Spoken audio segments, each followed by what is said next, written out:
Hola, ¿cómo están? Mi nombre es Víctor y sean bienvenidos a un nuevo video.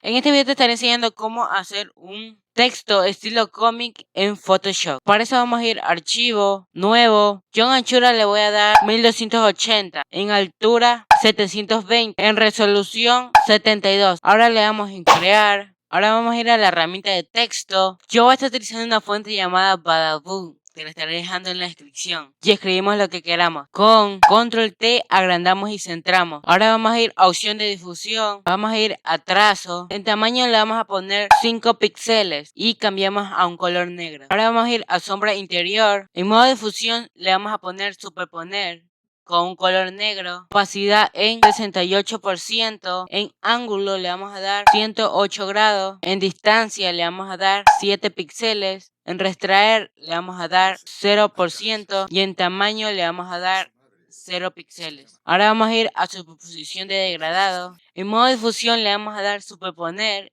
opacidad en 100% y le vamos a dar en OK.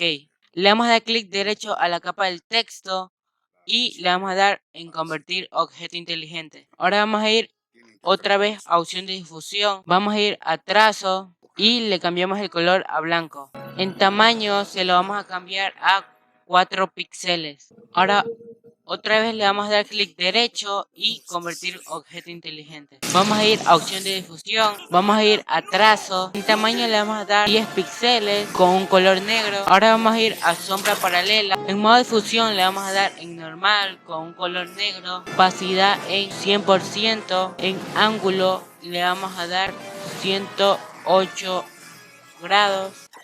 Y destildamos usar luz global. En distancia le vamos a dar 16 píxeles. En extensión le vamos a dar 58%. En tamaño le vamos a dar 8 píxeles. Ya se ha quedado nuestros textos. Espero que te haya gustado este video. No olvides suscribirte, darle like, activar la campanita. Nos vemos hasta la próxima. Bye.